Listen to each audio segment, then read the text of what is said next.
নমস্কার বন্ধুরা, আমার চ্যানেলে আপনাদের সকলকে জানাই স্বাগত। আজকে আপনাদের সাথে শেয়ার করব কলকাতার একটি বিখ্যাত স্ট্রিট ফুড ঘুগনির রেসিপিটি। এই রেসিপি ফলো করে আপনারা সকালের জলখাবার অথবা সন্ধ্যার টিফিনে একদম দোকানের স্টাইলেই এটি বানিয়ে নিতে পারবেন। তাহলে চলুন দেখে নিই আজকের রেসিপিটি।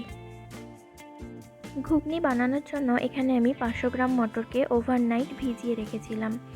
এবার এই মটরটাকে আমি ভালোভাবে ধুয়ে নেবার পর প্রেসার কুকারে সম্পূর্ণ মটরটা দিয়ে দিচ্ছি।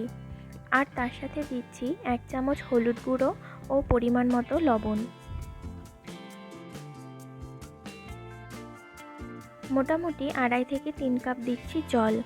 এবার ভালোভাবে মিশিয়ে নিয়ে সামান্য তেল ওপর দিয়ে দিচ্ছি। তেল দেবার ফলে জল বাইরে বেরিয়ে আসার চান্স কম থাকে। এবার প্রেসার কুকারটা আটকে 3টে থেকে 4টে সিটি আমি দিয়ে নেব।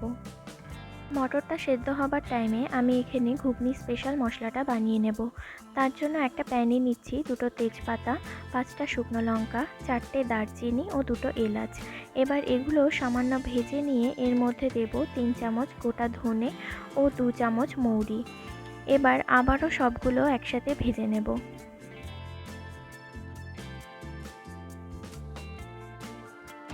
মশলাটা থেকে খুব সুন্দর একটা গন্ধ বেরিয়ে এসছে আর মশলাটা খুব ভালোভাবে ভাজা হয়ে গেছে।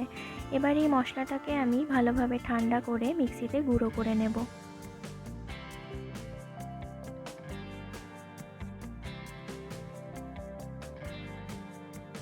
মশলাটা গুঁড়ো করে নিয়েছি। এবার দেখে নেব মটরটা সেদ্ধ হয়েছে কিনা।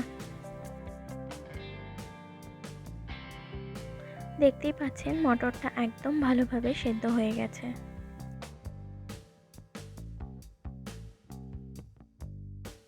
এবার কড়াইয়ে সামান্য তেল দিয়ে টুকরো করে রাখা আলুগুলো হলুদ আর নুন দিয়ে ভেজে তুলে রাখবো। এখানে আমি একটা বড় আলু আগে থেকেই টুকরো করে রেখেছিলাম।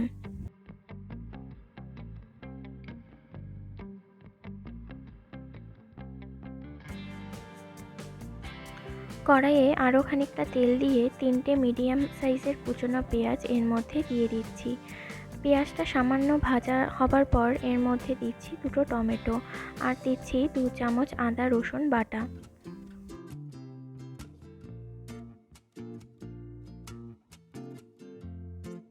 সব কিছু কয়েক সেকেন্ড ভেজে নিয়ে এর মধ্যে মশলাগুলো আমি অ্যাড করব।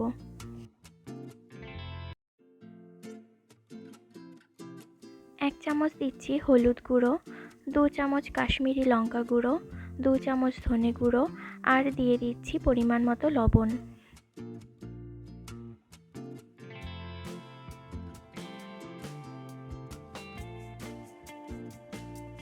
মশলা ভেজে নিয়ে এবার এর মধ্যে আমি হাফ কাপ জল অ্যাড করব।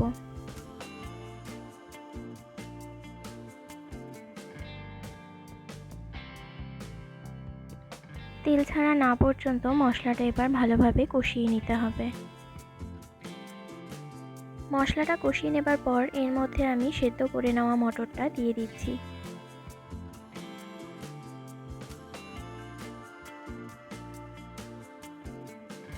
মটরটা মশলার সাথে খানিকক্ষণ কষিয়ে নেব। তার সাথে একটা ডালের কাঁটা দিয়ে মটরগুলো সামান্য ম্যাশ করে নিচ্ছি।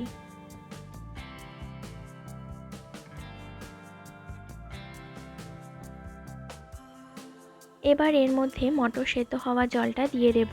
তার সাথে আরও 1 কাপের মতো জল এর মধ্যে অ্যাড করছি।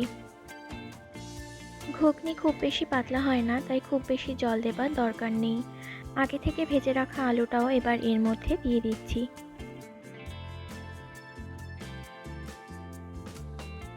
আগে থেকে করে রাখা ভাজা মশলাটা এবার এর মধ্যে দিয়ে ভালোভাবে মিশিয়ে নিতে হবে।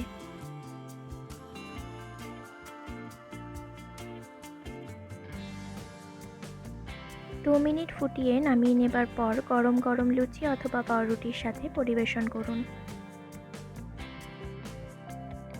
আমার আজকের রেসিপিটি আপনাদের কেমন লাগলো কমেন্ট করে জানাবেন। ভালো লাগলে লাইক ও শেয়ার করতে ভুলবেন না। আপনারা আর কী ধরনের রান্না দেখতে চান কমেন্টের মাধ্যমে আমাকে জানাতে পারেন। রেসিপিগুলো ভালো লাগলে আমার চ্যানেলটি সাবস্ক্রাইব করার অনুরোধ রইল। ধন্যবাদ।